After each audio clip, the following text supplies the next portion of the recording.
Hey, Hulkamaniacs, it's the Hulkster here. Greg asked me to introduce this episode.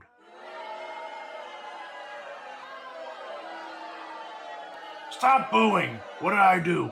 I'm the good guy. So Greg also wanted me to tell you about my career, like the time that when I slammed Andre the Giant at the Superdome, he died 5 minutes later. What, he did? 5 minutes later, stop booing! He died. I wouldn't lie to you. And also remember, when I was almost selected to be in Metallica, you remember when I was going to be a heavy metal artist? No, I'm not kidding. Stop booing. What did I ever do? And then there is that time that I traveled 400 days in a year while wrestling, and that was light work. I remember one year I did 500 days of wrestling in a year. Stop that booing right now. Making the Hulkster mad. Enough about me, though. Let's talk about pro wrestling secrets being exposed. Like the secret about what's actually in a wrestler's tights. Spoiler, it's what you think it is, just much bigger. Here's Greg and Chico, and they're going to talk about wrestling secrets exposed. Pop open a nice Royal American beer, get yourself a plate of Pasta Mania, and relax while you listen to this episode of It Was a Thing on TV, brother. Anthology on the bad, short-lived, and forgotten shows and events in TV history. You are listening to It Was a Thing on TV. Trust me, I know what I'm doing.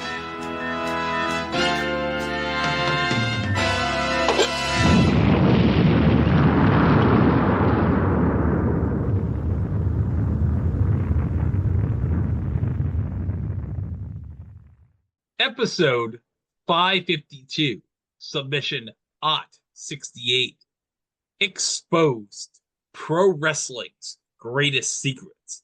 Exposed, Pro Wrestling's Greatest Secrets aired on the NBC television network on the night of November 1st of 1998.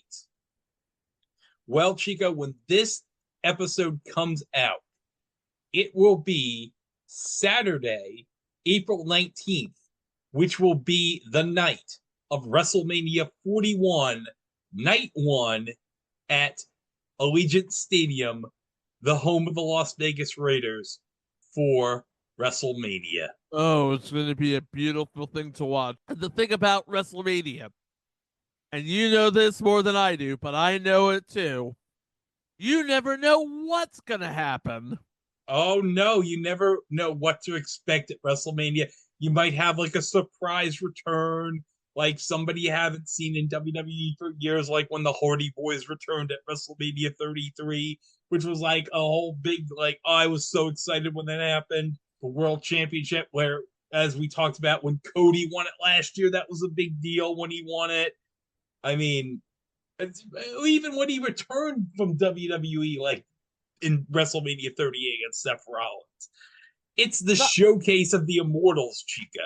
Yeah, not just that. This is the place where pro wrestling and pop culture meets and, I guess, belly bounce each other, because you remember WrestleManias of the past, Alex Trebek was a guest referee, guest ring announcer, I should say. One of the judges was Herb from Burger King. No. Herb was the timekeeper of the boxing match between Roddy Piper and Mr. T, which, as we've said many times on this podcast, that was not a real boxing match. That was a work. That was a work, yes. And of course, we all remember back at WrestleMania 2 when Susan St. James became a commentator and said the immortal phrase, Uh-oh. Uh-oh. Now, hold on a second. I do want to debut a new on this podcast, okay? Michelle Lee, do you want to say it? Uh-oh. Oh, man. With the amount of Knots Landing you've been watching, Greg, I'm surprised it took this long to find one. Now, listen. If you follow the Facebook page, I did post a still from an episode of Celebrity Bowling with Michelle Lee teamed with Ernest Borgnine. Did you see that, Chico? Hey, you know what Ernest Borgnine said when he took one look at Michelle Lee? Yeah, we can figure out what he probably was saying. We all know what he was probably thinking, okay? And you know that. I'm not even going to argue with it. Now, this is November of 1998. Pro wrestling is at its highest point right now in popularity. You have WWF on fire with Stone Cold and The Rock and DX, Triple H and China. The Attitude Era. Yeah. And then meanwhile, you have WCW. You have the two different versions of the NWO. You got your vintage black and white NWO, and you got the Wolfpack, the babyface faction with Kevin Nash and Sting and Macho Man and all that. And also you got Goldberg coming out. He's becoming a big deal at this time. Also, hold on, Chico. I found on Threads randomly, there's a clip of Deion Sanders on the sidelines with the Falcons. I guess maybe he was injured or whatever. And next to him was Bill Goldberg with a full head of hair. Obviously, this was before he signed on. Well, yeah, because remember, Goldberg was with the Falcons for a couple of years. Actually, a true story. He was the last pick of the Carolina Panthers in the 1995 expansion draft. This is true. And then he retired, and then he became a bouncer for a bit, and then he became a pro wrestler. And obviously, gotta say, good career move. Yeah, it worked out for him. Yeah. Adam Sandler name dropped him. But yeah, pro wrestling, the hottest thing on the planet. So NBC, seeing how big professional wrestling is getting, is like, you know what? We want to get in on some of that. Now, Chico, I need to tell you something. This was at this time in the 90s where Fox had something like that was a huge rating success. It was the whole Magic's Greatest Secrets reveal. Remember that? It's where I learned how to pull a rabbit out of my hat. So basically, you want to have the secrets of professional wrestling being revealed because obviously that makes sense. So they got the producers of the Magic's Greatest Secrets finally revealed in Nash Entertainment to make this special for NBC. I don't know why Fox didn't want to do this. It's probably like, who cares? We don't want to do this. Well, we all know Bruce Nash is the king of the reality subgenre. When blanks do blank, of which this would fall under. So this aired on a Sunday night at the start of November of 1998. Funny enough, 2 days before Jesse Ventura would be elected governor of Minnesota. I'm not saying it's a coincidence, but I'm not saying it. Now, Chico, I need to mention, we're going to watch this special together. But who narrated this special for NBC? Who narrated this? One of the most comedic sports minds in comedy history, and that would be the voice of Salem Saberhagen on Sabrina the Teenage Witch, and Norbert Beaver on The Angry Beavers, Nick Bakay.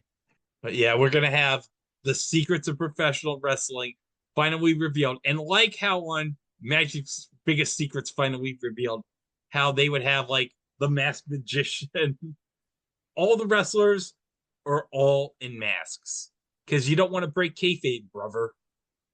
No, this was back when everybody knew it was fake, but didn't want to accept that it was fake. Now, remember late 80s, early 90s, in order to get past the man, the government's regulation, Vince McMahon, who broke the cardinal rule of not stepping on another promotion's toes in his rise to the top, basically had to cop to everything being staged. It's like, oh, that whole thing with Hulk versus the Warrior, yeah, that's fake.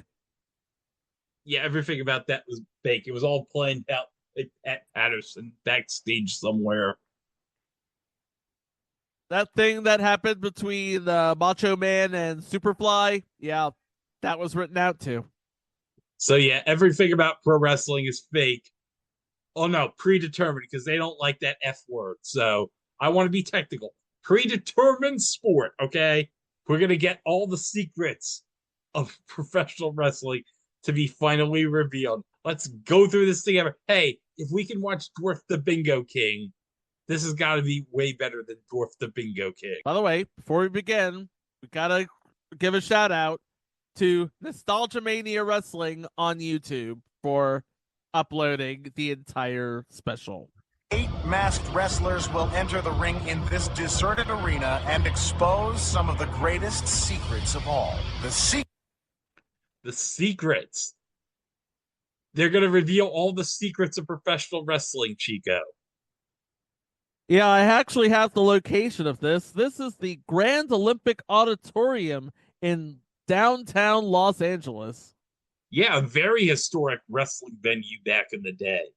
I believe Roddy Piper wrestled there back in the day, and Classy Freddie Blassie. Some of the wrestling legends you're going to see there: Ray Steele, Ed Don George, The Sheik, Gorgeous George, Buddy Rogers, Lou Teese. Who the hell is that? Lou Teese, let me take a look. Aloysius Martin Teese, known by the ring name Lou Teese, an American professional wrestler and wrestling coach, considered to be one of the last true shooters in professional wrestling, and described as the quintessential athlete and a polished warrior who could break a man in two. I wonder if he's in the Wrestling Observer Hall of Fame. If not, someone's got to make that case to Dave. Come on, Dave. I wonder how many stars he rated this special. of pro wrestling. I'm gonna show you how fake it is. These brave men are risking their careers, as well as their personal safety, to reveal what wrestling federations don't want you to know. Oh, they're gonna reveal what they don't want you to know. So they have everybody in a whole lot of masks about to give you all the dirt. All the dirt. There will be some people that are angry at me for what I'm doing here. How they make it look so real, even though it isn't. What do you mean by fake? I thought they were supposed to use the F word. I win and lose. If you're overly concerned about whether you win or lose, you're in the wrong business. It's not real. Totally predetermined. I'll tell you the truth. It's fake. But don't be mistaken. If you think wrestling is all just one big hoax, you may be shocked when you discover the secrets. Ooh.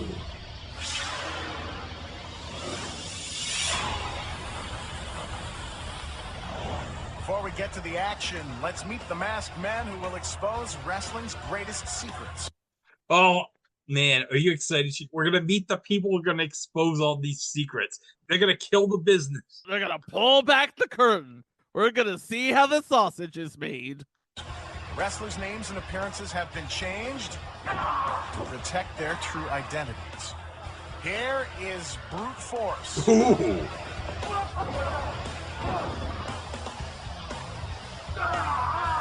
Hey, look, it's Homelander. I thought that was Cody, the All-American Boy. Chico, do you want to describe the All-American Boy's getup? Yeah, he's wearing an American flag as a cape, and for some reason has the flag of Liberia on his face. Because the flag of Liberia looks like the flag of America, but it only has one star on it. Maybe this was the inspiration for Chad Gable's lucha gimmick. Maybe. Boy.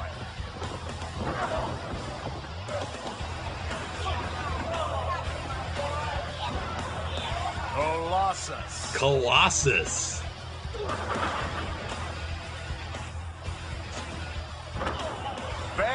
hurt.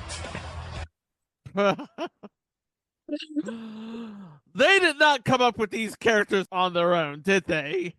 No. Because that is just lame. He's Ben- a gladiator character, and his name is Ben Hurt. That's just lame. That's like so bad. That's so unimaginative. You wouldn't see this gimmick even in like the worst indie promotion back in the day. No.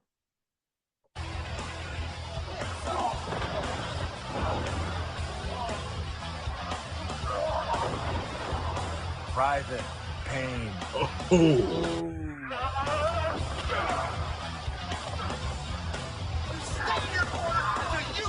Skullduggery.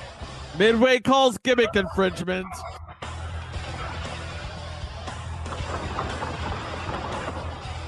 Slither. Midway calls double gimmick infringement. And Brash Knuckles. Brash Knuckles. If these are the performers, I can't wait to see what the commentators look like.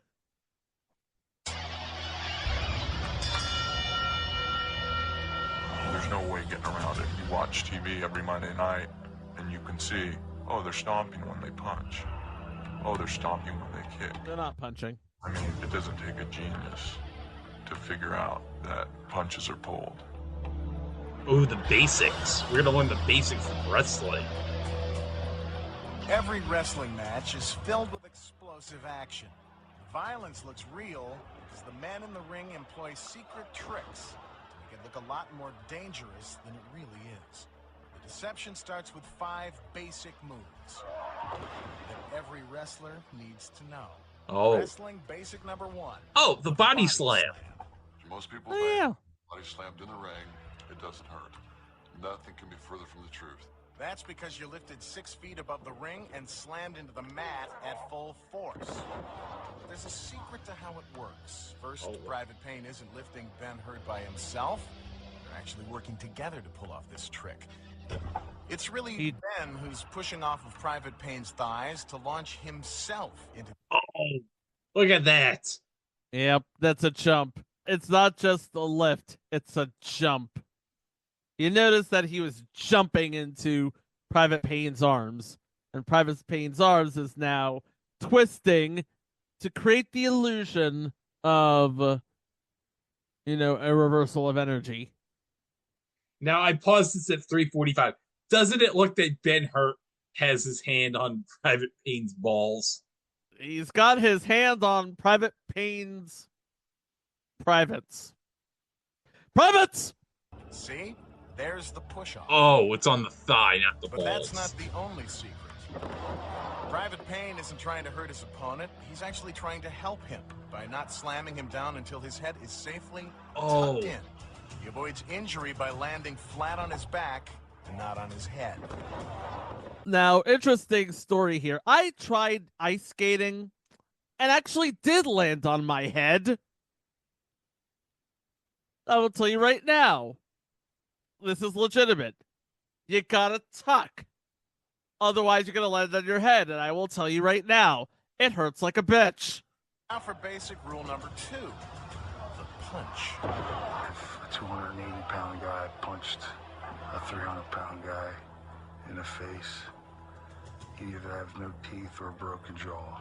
He's right. No one could take a beating like this if the punches were real. So what's the secret? Camera work. The ring tend to work light. We touch very light. All the holes are very light. Because we might make it look as believable as possible with as little injury to each other as possible. Oh, I see what's Just happening like in here. a back alley brawl, a closed fist can cause serious damage when it lands on someone's chin. So how do the wrestlers avoid getting hurt?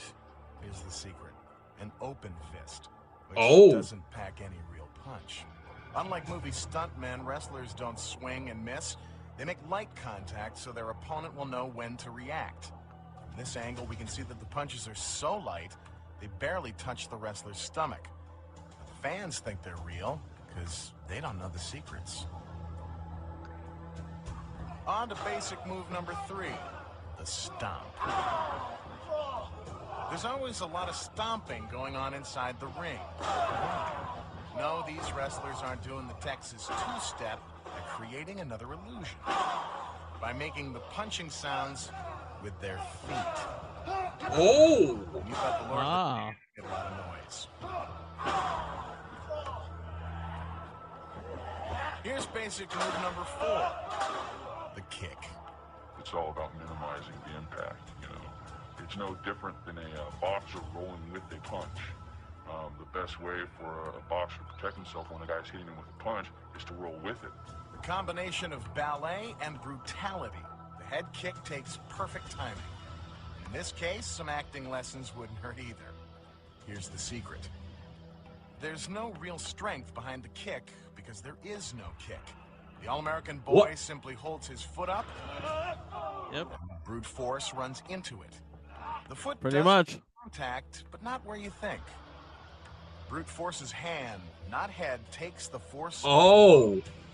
While his arm secretly guides the foot to its target.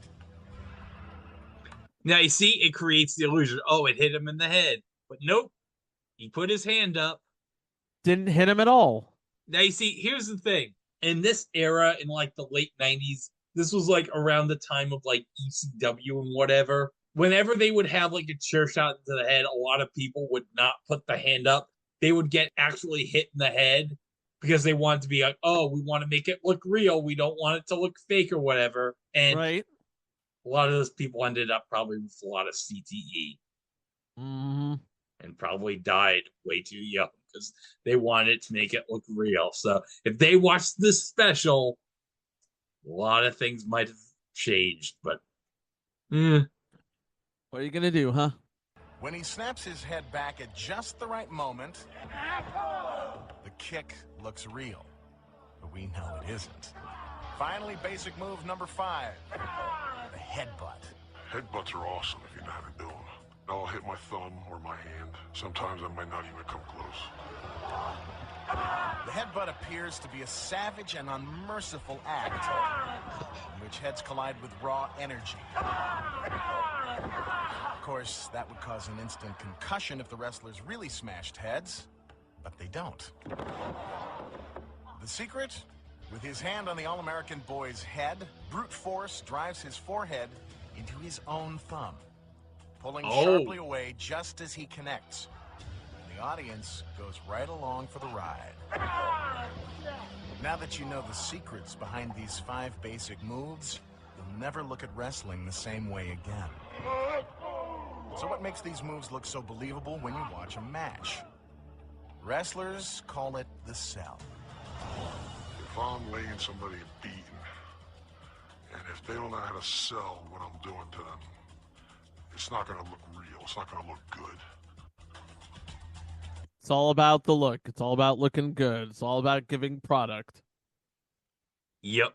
These hits and kicks would look as phony as they really are if the victim didn't follow through with a good sell job. It's one of the secret ingredients that makes wrestling look so real. When you receive a punch, you have to sell that punch. Your job is to sell, to grimace, to make the hold look painful. Hold on, what did he say? To sell, to grimace. So wait, I didn't know Grimace was a professional wrestler. The purple panic of McDonald's lands, my friend.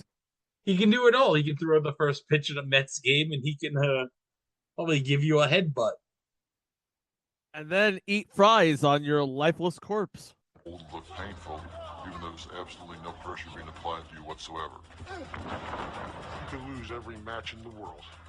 If you know how to sell, you could become a superhero because people will love you. If the wrestlers didn't grunt and groan or kick and scream in pain, this would look downright hokey. Ugh. Now, they probably do all that wincing, but I wouldn't hear it because Michael Cole, who, by the way, last week I learned was a legitimate journalist for WCBS Radio.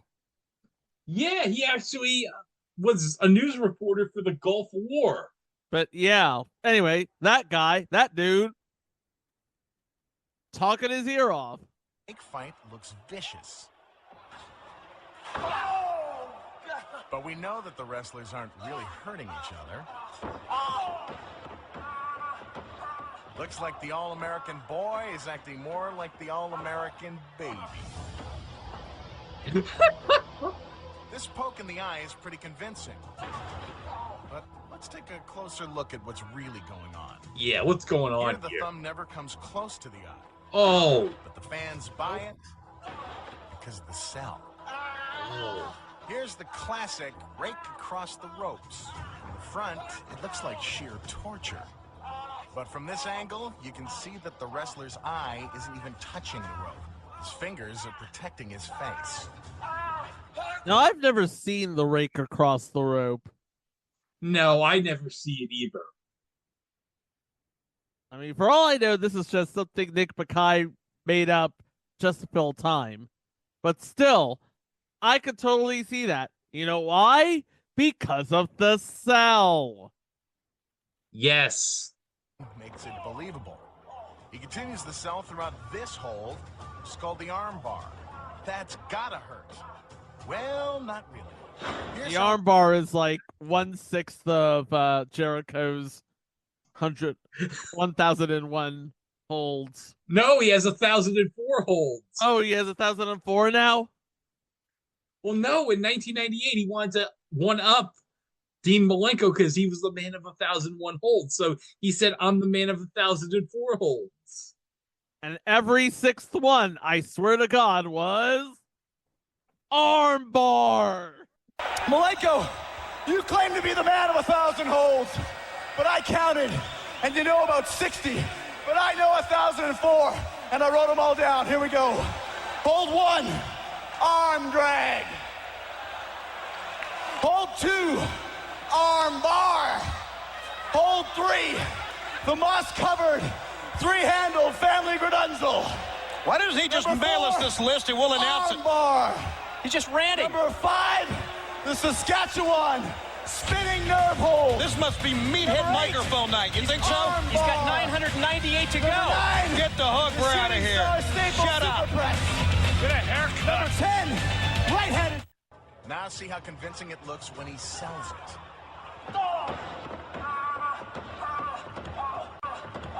That's showbiz. Selling is vital because you want to make it look real. You sell the crowd on what you're doing. You make them believe while they're there. You know, it's no different than a stuntman in a movie or an actor, you know, acting like they're sad or happy or angry. While the people are there watching the match, they want to believe. And they do believe, thanks to sell jobs like these. Ugh. Coming up, you'll meet the mystery man who decides who wins and who loses every wrestling match. Your main job is to... Now, hold on. Harley, I know that's you. There's nobody else who looks like that on planet Earth, okay? Don't hide your face, Harley Race. We all know that's you, okay? You don't need to disguise your voice. Did you have Harley Race's LJN figure back in the day with your Greg Valentine? Nope, I just had the Greg Valentine. Oh, well. As we've established many times in this podcast, that you won on Cartoon Express. And that's why I will love the Cartoon Express forever. Two people together that'll draw money. Plus, what did Harley say? The mystery man who decides who I have wins no idea what did he say. loses every wrestling match. Your main job is putting two people together that'll draw money. Your main job is to get two people that can draw money. At the end of the day, what's it all about? BIS. All that F money. Butts and seats. Getting those breadsticks from Olive Garden like Virgil would get back in the day. Plus, the biggest secrets aren't on top of the ring, they're underneath it. Will you see what's What? hiding down there? And how do wrestlers fly out of the ring, bash into their opponents, and not get hurt? Find out how it's done when we expose more of wrestling's greatest secrets. But first, here's one of pro wrestling's fabulous fakes. Oh. Suplex. The suplex. Skullduggery flips Slither upright. Shoulder to shoulder, he takes him down for a spine-crunching fall. Looks painful, but it's really not. The secret of that is I'm cradling his neck in the crook of my elbow, and that way he does not make contact so his neck is not injured. Oh. Here you can see Slither's neck being supported by Skullduggery's elbow. When the wrestlers drop to the ground, Slither secretly uses his opponent's arm to cushion his fall. All it takes is a little teamwork and a lot of salesmanship. By now, no secret that the action in the ring is less than real. What you don't know is that behind all this mayhem, there's a puppet master. Decides who wins and who loses. Oh, there's an evil puppet master, Chico, that decides who wins and who loses. Yep. And his name is Joe Zebra. I don't know. That's a lie. I don't know what his name is. Who's going to be the hero? Who's going to be the villain? The man who orchestrates this big scam is called the Booker. As a booker, your main job is putting two people together that'll draw money. Booker's a boss. The guy behind the scenes that gives the wrestlers their gimmicks. And I will do what he says to the T, because the man is paying me. Backstage, before the match, the Booker concocts a secret plan. Oh, One a wrestler's secret cast as plan. the hero, or baby, while the other plays the role of the villain, better known as the heel. Can you believe this, Chico? Apparently, there's two wrestlers. One is a baby face, the good guy, and the other is the heel. And it's all being enacted by the Booker. I can't believe this. I did not believe that this was... Did you know this, Chico, that there's a baby face and a heel? There's a good guy and a bad guy in a wrestling match. Did you know this? I did not know this. Gracious. So Babyface is a superhero. He's a good guy. He don't cheat. The baby is clean cut. He goes by the rules. He represents everything that's good. The heel is just the opposite. Which is me. They're the thugs. You know, the bad guys. As the crowd enters the arena, the Booker is in the lobby, passing out specially made signs. On TV, this creates the illusion that the fans are really pumped up for the match. Now, let me just point out, that does not happen. You do not see people handing out signs to people. They literally just bring their own sign. The fans literally bring their own signs. By the way, nice Brett Favre Packers jersey someone was wearing. You didn't think they really brought all those signs from home, did you? Actually, yeah, they do. Balls get into the ring with the person and talk to them and call him the spots or what wrestling holds or moves you're going to do next. Calling the match. Okay. What is this calling the match? In the ring, the wrestlers do the Booker's bidding. If he tells the good guy to lose, he loses. But how he does it is up to him and his partner. Check him, ref. You better check him.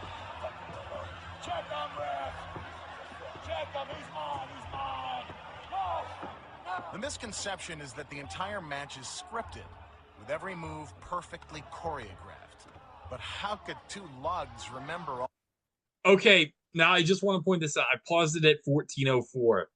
Now, we haven't talked about the referee in this special yet, but the referee, he looks like if Jason from Friday the 13th was an NFL referee. Yeah, he kind of looks like what would happen if Mick Foley decided, you know what I want to do?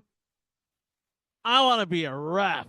You know, you could probably do that in WWF No Mercy on N64. I think there is a way, like, there's like a different skin for all the referees. I'm sure there's a referee Mankind in there somewhere.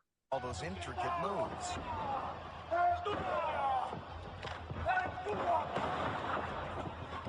They don't have to, because they're secretly talking to each other throughout the entire match. What? They're talking? Well, they gotta be talking to each other. That's why Michael Cole's down at the bench working the crowd, you know?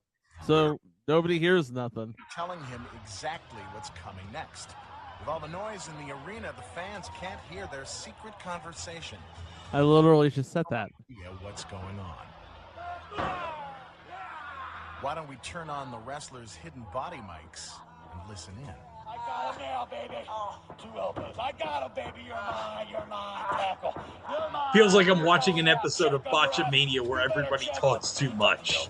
Check him, ref. That's a flip. Check him. He's mine. It all goes according to plan because the wrestlers are telling each other what to do. First, the 2 elbows. There's one, and the second. Now the tackle. Right on cue. Then he ducks the elbow and follows up with the ever-popular sunset flip. Did you hear Brute Force call for a clothesline? Yes, because the subtitle was right on the screen, Nick. Yeah. The All-American boy sure did, and he was ready for it. But the audience couldn't hear the covert conversation, and that's what completes this illusion. There's another deception that fans can't see, even though they're staring at it during the entire match. It's not the wrestlers, it's the ring. Oh, the ring. What about the ring? It looks like the wrestlers are bashing their heads into solid steel turnbuckles with solid floor.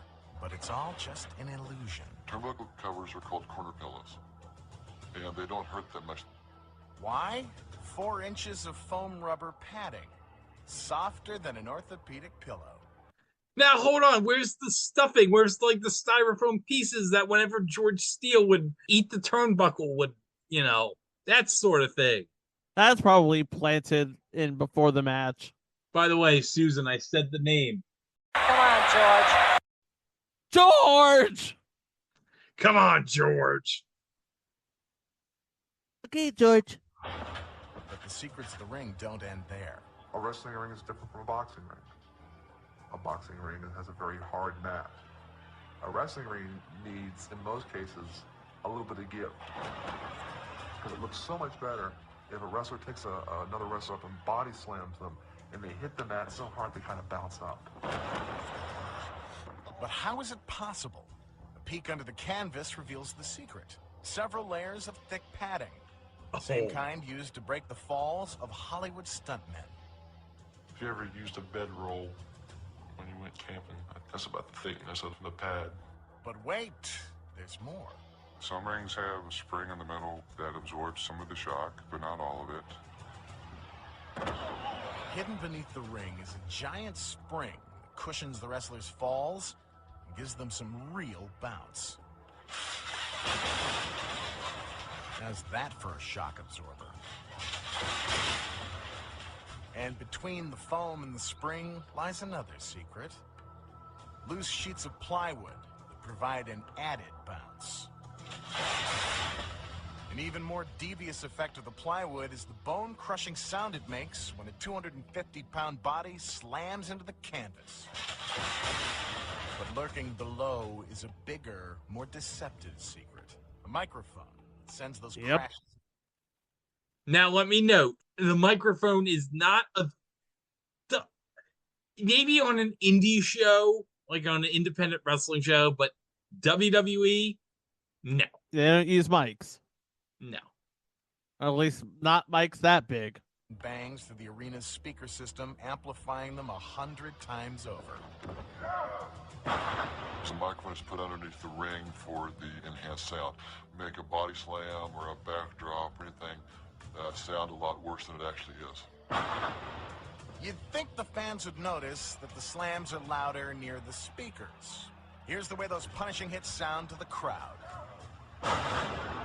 Ooh, better call a chiropractor. Now let's turn the hidden microphone off. Not nearly as impressive, is it? Next up, looks like the villain's just taken out Oh, man. we finally reached your Part of the The portion, but we don't want to spoil it we'll yet. reveal the secrets behind the backbreaker, the leg drop, The secrets. pile driver. The pile drivers. We're going to Plus, finally is know all what's that behind the real pile or driver. Fake? We'll expose the shocking secrets. But first, another of wrestling's fabulous fakes, the splash. Ooh. In this gag, Colossus works over Private Pain and softens him up for the kill. Then he bounces off the ropes, and down he comes with the splash. So how come Private Pain doesn't experience a pain in his privates? No need to call 911. Here are the secrets. Colossus sends a warning to Private Pain so he can get into a safe position. There's the signal. That kick to the arm means tuck it in so it doesn't get broken. And now, the splash.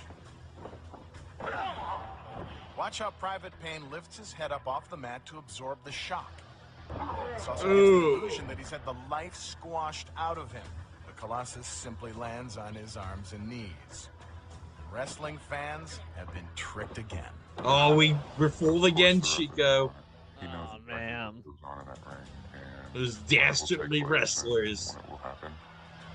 Oh, the ref. The referee begins every match with a search for foreign objects.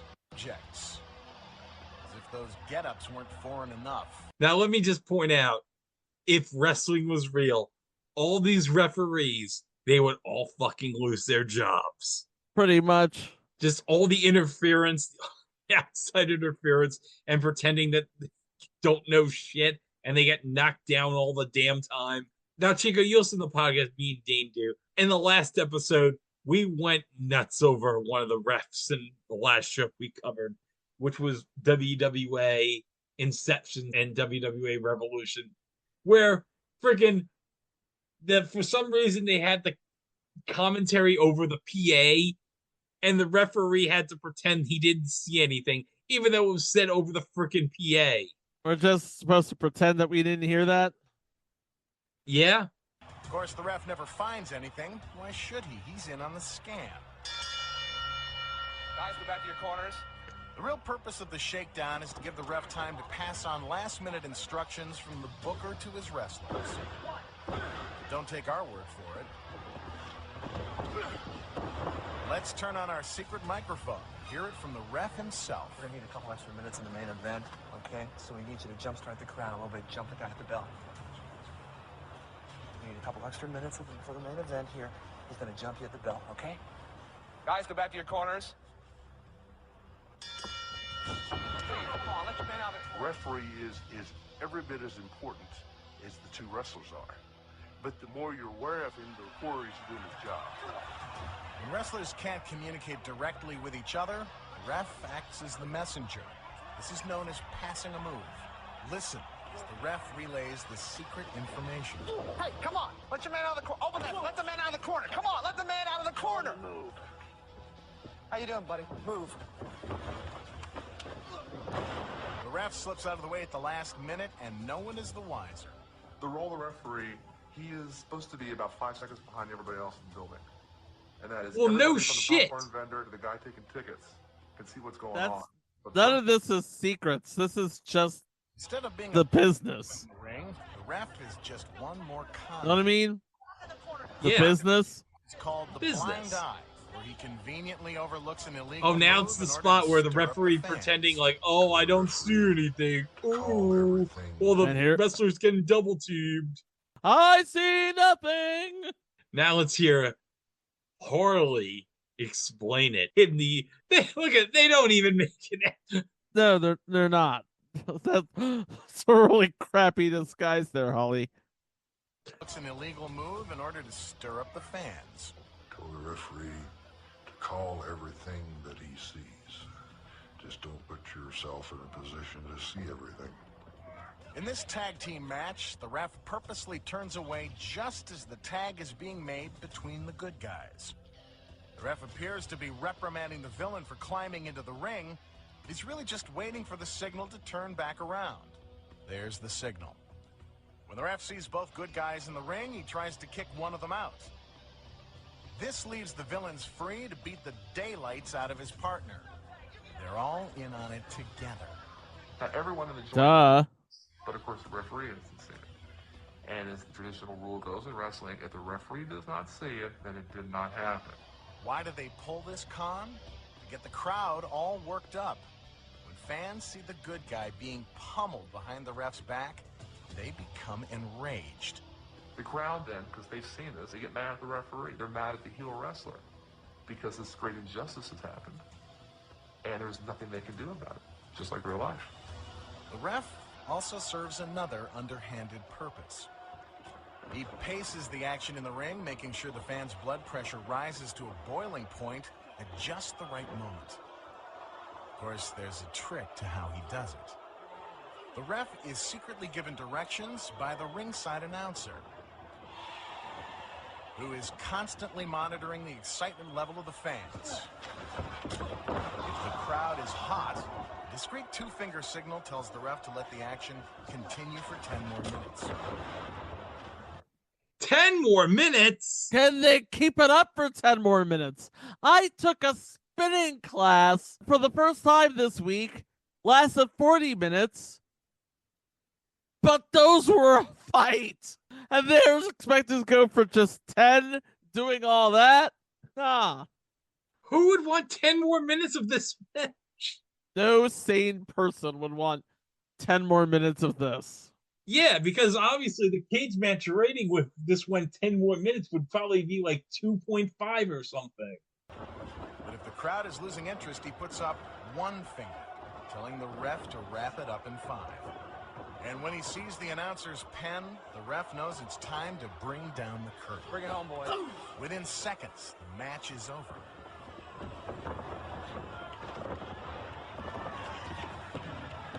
And the third man in the ring has successfully carried out his secret mission. Oh, that son of a bitch ref. Heat is basically anything that gets the crowd to erupt. You know, a heel, when he's getting heat, obviously it's boos and hisses. When the babyface is getting heat, it's cheers and applause. Oh, heat. Oh. Did you know, Chico, that the freaking heel, to get the crowd all riled up, he's going to say a bunch of shit that's going to make them all angry? Dude, that's just life. If it's not life, it's basically the real life version of a chat room from back in the day. I mean, come on. The heel's job is to troll the public, so. So you're saying that the heels are basically acting like they would in an ICQ chat room back in the day? That's exactly what I'm saying.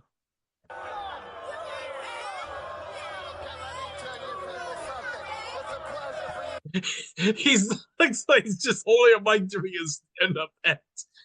This wrestler, I got it plus at 2410's like, what's the deal with throwing popcorn? What's the deal with people with signs? It's like everybody's given a sign and I'm supposed to read it while I'm doing my thing? That doesn't make sense. I'm there to entertain fans, and I entertain the fans by making them hate me and love the baby. One of the best ways for a wrestler to make sure the fans will cheer the hero and boo the villain is to use the microphone to provoke the crowd. They call this cheap heat because it's an easy way to get the fans. These people are just wasting perfectly good popcorn to throw at this wrestler who's doing this shitty stand-up to the people. Yeah, what does this look like? A Minecraft movie? Honest, to have thousands of people booing and cheering and hissing you is a lot of fun because you've done your job well. Another surefire trick to generate heat is by brawling, climbing out of the ring and taking the action up close and personal. A lot of wrestlers brawl. That's their way of exciting the crowd, and it does get them on their feet. A lot of people like to see brawling. It's violent. Wrestlers slap each other's bodies with their forearms to make the fight sound real. Now they've got the crowd in the palms of their sweaty hands. But there are other ways to stir up the fans, like enlisting the help of the wrestler's girlfriend. Woo! We've reached the voyeurs. I mean, the valets. Valet, voyeur, same thing. I will grab the referee and I'll say, yo, what is your problem? Why don't you leave me alone? In the meantime, I'm chit-chatting. My girl is laying that man a beating outside, which is helping me. Step back. And then once I notice, hold on, the valet is giving the babyface the shittiest looking kicks you'll ever see. Clearly, she's new at this.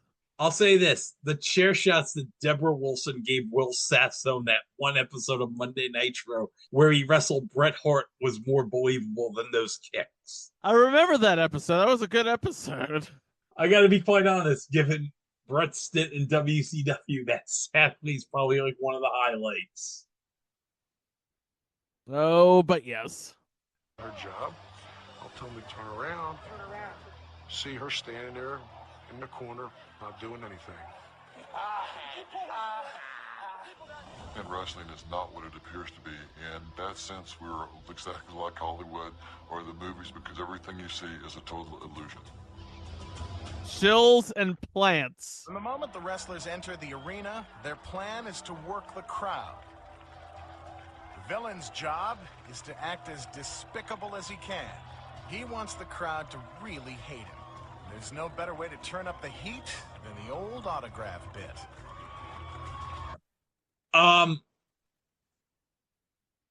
What? What autograph bit? I've never seen the autograph. Have you seen the autograph bit? No. This is cheap heat. It's a piece of business that makes the fans despise the villain for tearing up a little kid's autograph book. Sure enough, this crowd is outraged. The autograph book routine is one of the oldest routines in wrestling. And guess what? This kid is secretly part of the con. What? He's a shill who's been planted there by the booker. When the heel grabs the autograph book and tears it in half, the kid does his best to act stunned and upset. But it's really just part of the hustle. You're working them. You're taking their emotions on a roller coaster ride. You can make them happy. You can make them sad. You can make them angry. And what you're doing is you're working. The heel gets booed just as planned. And what about the boy? He gets pizza and a ride home. Because here's the other secret. He's usually one of the wrestler's own kids. Oh, no.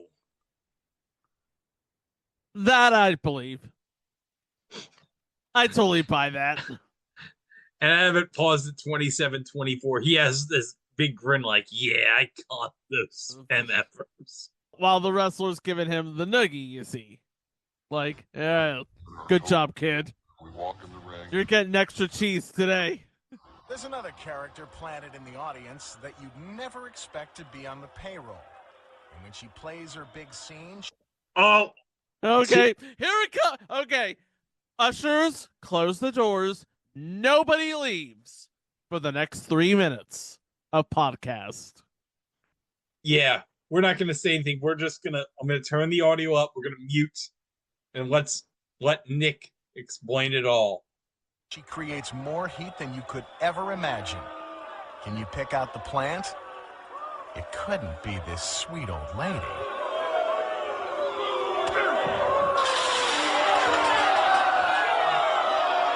How's that for pile driving, Miss Daisy? My best way to generate heat from an audience is just my arrogance walking down to the ring. I think there's a little part of acting to it. Now here's the secret. She's a stunt granny. And every night she puts on her pads and takes a fall. The two guys behind her are also plants who keep her from getting hurt. But does Granny really hate the wrestlers? Hardly. Later backstage, they take a moment to show their gratitude for a con job well done. Now, when have you ever seen a stunt granny in professional wrestling, Chico? December 1st, 1997, WCW Monday Nitro. Oh, wait, when that granny had a mask of Sting and held it to Hulk Hogan's face? Yep. He wants to punch out a fan. Watch out. There it is. Look at the face that haunts you, Hogan. He wants to punch out a defenseless fan. Well, I tell you, for every person that has a Sting mask. Come on, Granny, build them. For every person that has a Sting mask, there's 50,000 behind them. Millions around the world know who their hero is. And I'll tell you right now, Georgette Krieger was the name of that stunt granny. Known for attending the shows in the 70s and 80s at the Garden. Yeah. Still to come, one of these props is not a fake. Can you spot the one that's real? Is it the trophy to the skull? The salt in the eyes? Or is it the folding chair across the back? Are we supposed to guess which one isn't real? Drive into the mat. I think we're supposed to guess which prop is the real prop. I think it's the folding chair. Yeah, obviously it's going to be the folding chair. But he doesn't feel a thing. How do they do it? But first, another of wrestling's fabulous fakes. The backdrop. Watch as Colossus lifts Slither high into the air and slams him into the mat. But you don't see Slither struggling to get free, do you? That's because there's a secret to how it's done. Actually, the higher up he is, the more time Slither has to prepare for a safe landing. How he lands is critical. It determines whether he rides home in a stretched limo or stretched out in an ambulance. To achieve maximum height, Slither pushes off Colossus's shoulders and vaults himself into the air. He then extends his arms, creating as much surface area as possible to cushion the fall. I like how they're doing it Telestrator style, like it's freaking John Madden doing the Telestrator. Yeah, I mean, look at it. You can appreciate it. It's not just ballet, it's physics. The impact is absorbed by his feet and shoulders, and not by his spine. You'd better see someone with a trophy or a chair. You just know they're going to be trouble. No Hollywood movie set would be complete without its elaborate props. No wrestling ring would be complete without them either. Props. No wrestling ring would be complete without them either. When a wrestler's pretty girlfriend brings a trophy into the ring, you just know it's going to be smashed in someone's head. But taking a solid metal trophy to the skull night after night is a risk even these macho men aren't willing to take. That's just wood and paper. A prop trophy that's cut in half, then glued back together, is guaranteed to break on cue. It's a work trophy, bro.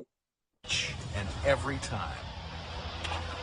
One of the oldest tricks in the book is the salt in the eyes routine, where a wrestler throws a handful of salt into the face of his opponent.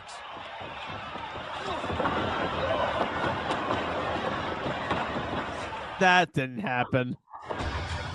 Aside from the danger posed by throwing real salt into someone's eyes, it's hard to see. So what's the secret? Salt is not actually salt. We usually be weightlifter's chalk or talcum powder or baby powder because it makes it cloud even up in the balcony. That's one of a million different uses for Gold Bond. So you're telling me, Chico, that all those times Mr. Fuji threw salt in somebody's eye, that wasn't really salt? That was shower to shower. Oh. Sorry. Now I don't know what to believe anymore.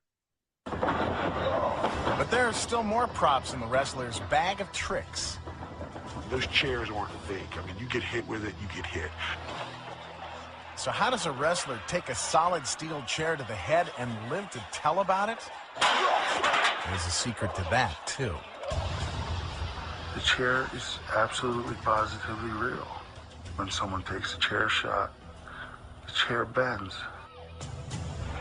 It makes a lot of noise, but it really doesn't do that much damage. If you hit the person across the broad of the back and he instinctively grabs the back of his head, the illusion of the crowd will be you just whacked him up the back of the head with a chair. Notice how wrestlers always take time to fold the chair. It's not because neatness counts, it's part of the secret. First, he makes the chair as flat as possible. Then, he smashes the back of the chair into the beefiest part of his opponent's shoulder, where it won't hurt him. Victim quickly grabs his head in pain, and the audience assumes he's been whacked in the skull. But we know better. Now that you know the secrets of the folding chairs, let's check out the tables. They gotta be fake, right? Wrong. The tables are real too. Yeah, of course they gotta be real, because they gotta go to Home Depot and buy that shit. Plus, they gotta work from that thing. Are you gonna expect me to work from a fake table? Yeah. Now I guarantee you, when the Dudley boys were in the WWF, the sales of tables just skyrocketed because of all the tables they broke back in the day. It hurts. There's nothing fake about going through a table. I mean, nothing whatsoever. As Colossus and Brute Force battle it out ringside, they're really just setting up another scam. Let's see what they've got in mind.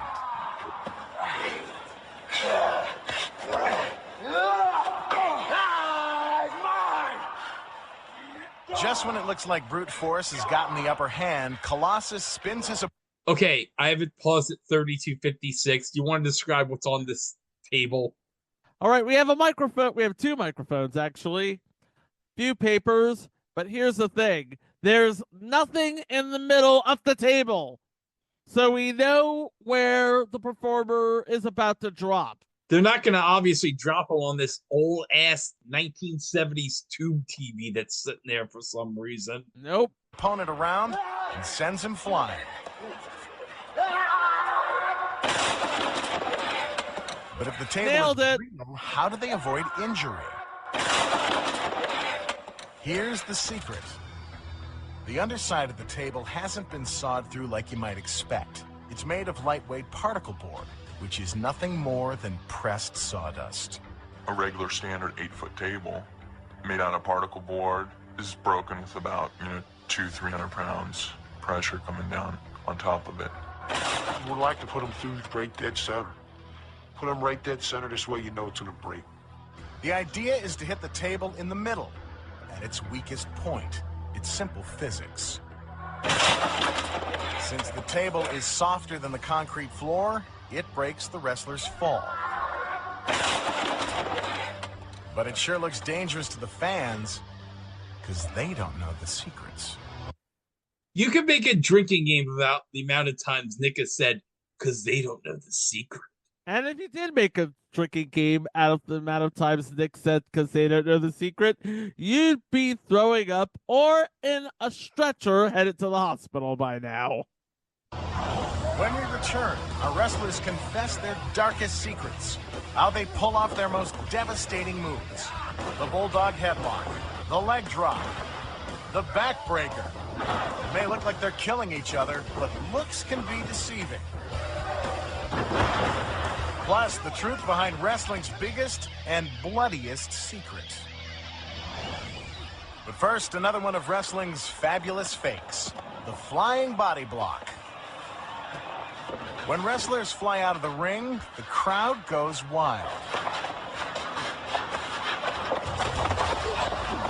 But this move could result in serious injury if there wasn't a secret. Here's how they do it. Skullduggery knows exactly when Slither will be winging his way toward him. So he's waiting with open arms to catch him and break his fall. So now I'll tell you we're open. It's like the inverse of the lift from Dirty Dancing. I'll just say Lisa Hortman sung it better in season 4 of Knots Landing. Just another happy landing when you know the secret. At the end of a match, the blood is flowing. Ooh. Is it real or just part of the act? Well, obviously it has to be real, Chico. Obviously, it's real. I mean, it's not like they have a special effects person on hand to apply blood discreetly within the ring itself. Is causing yourself to bleed. Juicing. Okay, what's this?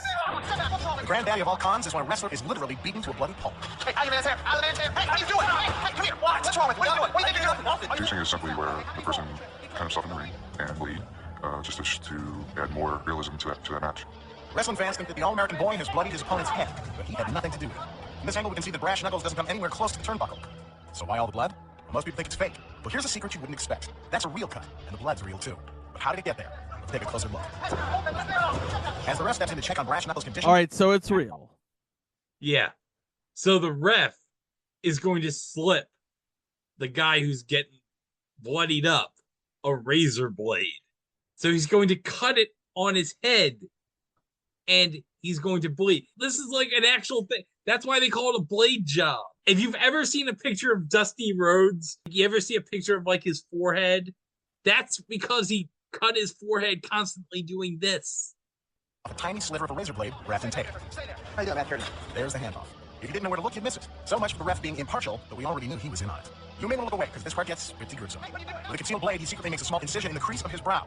He knows exactly where to cut. The wrong way is taking a long, broad stroke across the forehead. That results in long scars. You can get tremendous injuries. The right way is you go to the bone, take just a little jerk. It will bleed profusely, and then 2 to 3 days later, it'll be healed. It's hard to believe how far pro wrestlers will go to make the carnage look real. And keep the fans coming back for more. Ugh. I'm not cleaning that. Finishing move is a devastating move. It's a move where the fans in that crowd are like, ugh. Damn, he ain't getting up. Oh, the big finish. Here we go. Yeah, we got 8 minutes left, so we're going to know the secret behind the big finish. The ultimate act of chicanery comes at the end of the match. It's called a finishing move, and it's guaranteed to bring the bout to a dramatic conclusion. As a reminder, the ref just said, called the back bring it home, guys. breaker. A backbreaker is one of the unusual finishing moves in wrestling. The whole trick to this being you're falling down on your knee and just barely placing him on the knee that's upright. Watch as the two wrestlers hold each other tightly so their weight will be evenly distributed. Now here's the secret. Private Payne actually lands on his feet, not on his back, as he'd have you believe. He feels no discomfort from this. It's a very easy move to take, and it's actually worse to the person giving the move than the person getting the move. Worse, because Colossus has the job of supporting all their weight. Private Payne clutches tightly to his opponent so he can fully extend his legs. See how his feet take the impact. Although the illusion is a broken back, it's Colossus who's out of breath. Another spectacular finisher is the Hurricanrana. Slither tries to whip Skullduggery into the turnbuckle, but he ends up on the canvas. Skullduggery pretends to be dazed while Slither gets into position.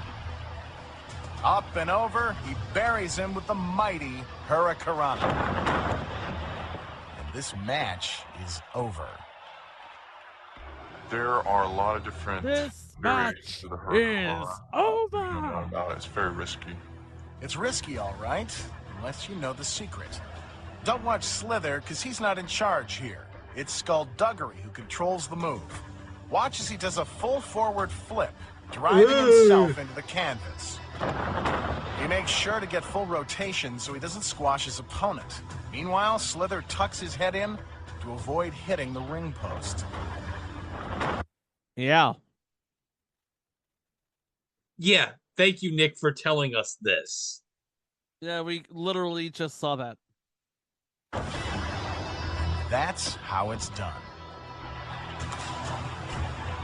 Another finishing move is the leg drop. It's an elaborate maneuver where a wrestler appears to knock the air out of his opponent by crushing his windpipe. But here's how it really works. Your opponent's on his back, you jump up in the air, you basically land on your butt, your leg will land harmlessly on your opponent's chest. Colossus's leg doesn't Yeah, no S. We saw that happen many times with you know who. Even touch Private Payne's neck, but the move happens so fast the fans can't spot the secret. It's Private Payne's sell job that puts it over the top. Watch again. Colossus goes down, but his knee is bent, creating an arch, and leaving his opponent plenty of breathing room.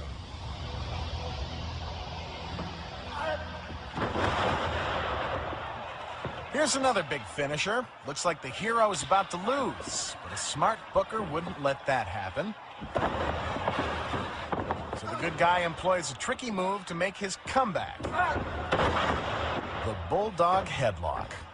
A bulldog headlock's where you have your opponent in a headlock, you jump up in the air, you land on your butt, and the idea behind that is it looks like you've driven your opponent's head into the mat. The secret? The opponent's head never hits the canvas. Watch again. As they go down, Skullduggery breaks his fall with his forearms. By the time the All-American boy lands, he's released his opponent. He breaks his own fall, and Skullduggery lands on his beefy arms. Yep. He sells the move by grabbing his head and howling in pain. Now the most dangerous finishing move in all of wrestling. The pile driver. Pile driver is a devastating move. Even if you've taken the bump 1,000 times, it doesn't take but one time, one mistake. You could be paralyzed. Here's how Private Payne avoids a broken neck. His head is tucked up between his opponent's thighs, so it doesn't really slam into the mat. Private Payne's shoulders take all the impact, not his head.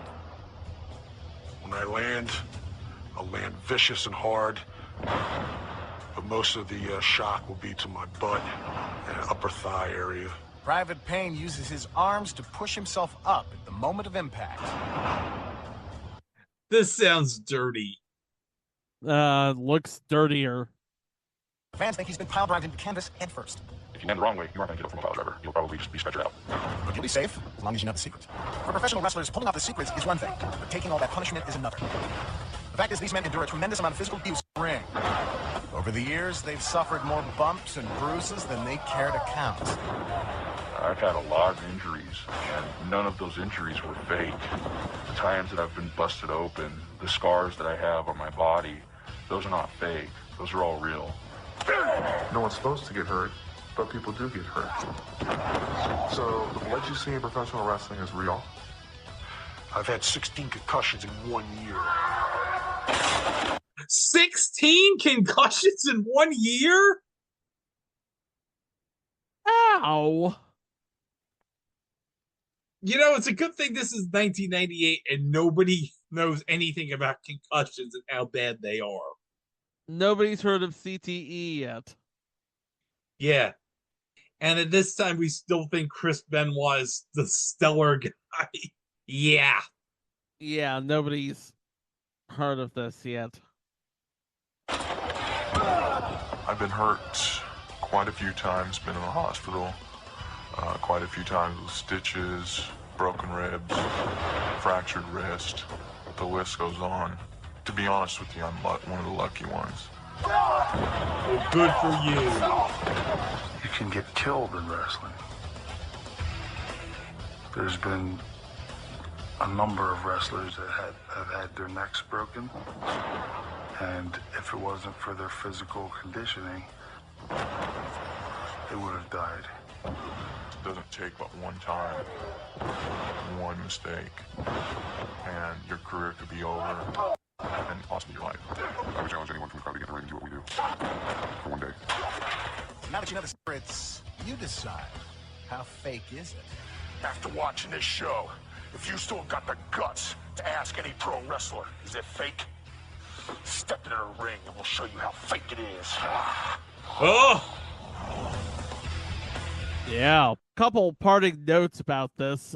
There's actually a list of all the people who took part in this special. You mentioned Harley Race as the booker. Brute Force was Gary Wolf, who performed as Pitbull in the ECW. Michael Modest was part of the Border Patrol. in WCW. I want to say that was when Lance Storm had Team Canada in WCW. I wish we had Dane here so he could answer that question for me. Mikey Henderson was part of that. He was at WCW in 2000, 2001. But Chico, what did we have to say about this? I want more of the stunt granny. Yeah, I want more stunt granny. We need more stunt granny. She exudes pride. She exudes power. She is this lady who don't give two hot holy dams about anything. I want to see Stone Cold against the stunt granny. I think people would want to see it. What about The Rock against the stunt granny? Oh man, The Rock would have no chance against stunt granny. Oh, can you imagine him trying the people's elbow, trying to rock bottom stunt granny? No, he has no chance. But the WWF actually issued a statement about the special shortly before it aired.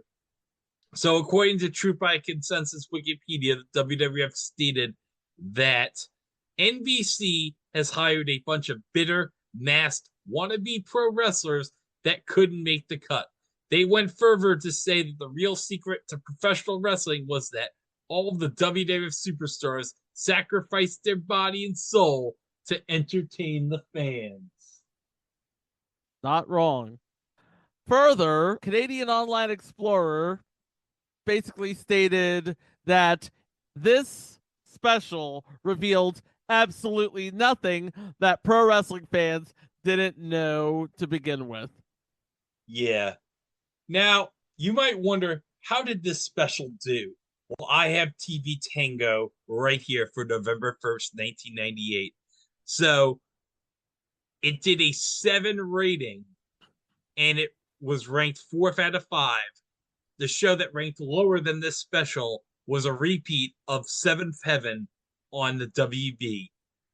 But opposite it, on this night, the first hour of The Wonderful World of Disney on ABC, the 1996 version of 101 Dalmatians with Glenn Close. On Fox, the first hour of The Lost World Jurassic Park, which did a 12.4, which ranked second. 101 Dalmatians did a 9.3. But obviously, because this was Sunday at 7, it ran up against 60 Minutes, which drew a 13.8 and won the time slot. But, do you want to see what else aired on NBC this night? Yes, I do. We have Dateline NBC, which has 3 segments. Honor Guard, ? Magic Bullet, ? Straight Shooter, ? I wonder, would it be great if, like, Keith Morrison did all 3 segments? Wouldn't shock me. You know what? I would have rather have had Keith Morrison narrate this special. So the secret to pro wrestling. You put a razor blade on your forehead and you use it to bleed. That must be wild. And at 9 o'clock on NBC, the Sunday night movie, part 1 of 2 of The Temptations. Wasn't Leon in that movie? I think Leon was in that movie. They would rerun this all the time on VH1 back in the day. That did a 15 rating and a 23 share. Let me search The Temptations 1998. I guarantee you they didn't tell you to get ready for CBS because this was on NBC. Yeah, Leon was in this miniseries. Oh, wait, you know who also was in the Temptations miniseries, Chico? I think we just talked about him last week. Who was that? Kid from Kid and Play. What do we have to say about pro wrestling's greatest secrets? Well, we got worked, bro. It's a work, bro. And it was in 1998, at the height of the pro wrestling boom, a thing on TV. It's a thing on TV, bro. You can find us at our website, itwasthathingontv.com, on Facebook at It Was a Thing on TV Podcast, and elsewhere at It Was a Thing on TV. You can find us on any podcast player, and we're also on YouTube, where you can subscribe to our channel to be up to date with our releases, including what's coming up next time. All right, next week. Imagine for a moment that you are a con artist, right? And you happen to run into your ex-husband and former partner who's now a TV producer. Now you're using your con games as a white hat? Huh? It's sort of the leverage before leverage. And if you'd believe it, Lois Lane is involved too. Wait, Miss Maisel is involved in this? God, I wish Miss Maisel was involved in this. But no, I'm talking about somebody else, and you'll find out who as we get into some con games of a different sort next week. And also, we've rattled our heads thinking of who should be in our Hall of Fame. You'll find out who we ultimately decided on. All of that is next week, right here on It Was a Thing on TV. For Greg, I'm Chico. Thank you ever so much for listening. Please be kind to one another, and we will see you for the next one. Wow! I didn't think that there was anything on the face of the earth that would ever push me to do what I'm going to do right now. But Flair, you have pushed me as far as you're going to push. Right here is $25,000. And it goes to any human being that can eliminate Ric Flair from wrestling. Take a look at it. Paul Jones, you and your whole entourage of people. Dick Slater. Kabuki. The names, the list, it goes on and on. Any human being that can eliminate Ric Flair for me has got $25,000 cash. I'll give it to any living human being. Jack Briscoe, you are world's champion. You took the belt from me. You're the man. You can do it. It's here for you. Come and get it, please. Somebody take the damn money. I want rid of Flair. Okay, we'll take the damn money, I guess. All right. Just tell me what to do and I'll do it, man. Mankind, Al Snow, last week you guys teamed together. You didn't get along too well. Why are you doing it again this week? Hold it, Todd. We get along just fine. It just happens the bowl of Fruit Loops over here doesn't understand he's just got an undergarment on his hand and it's not real. We had that match won, didn't we? Well, just last night, Al, some of pro wrestling's greatest secrets were revealed to me, so I think everything's gonna... You stomp the foot. No! As far as Kurgan, well, the memories of a big goof and tie-dye dancing makes me kind of sick.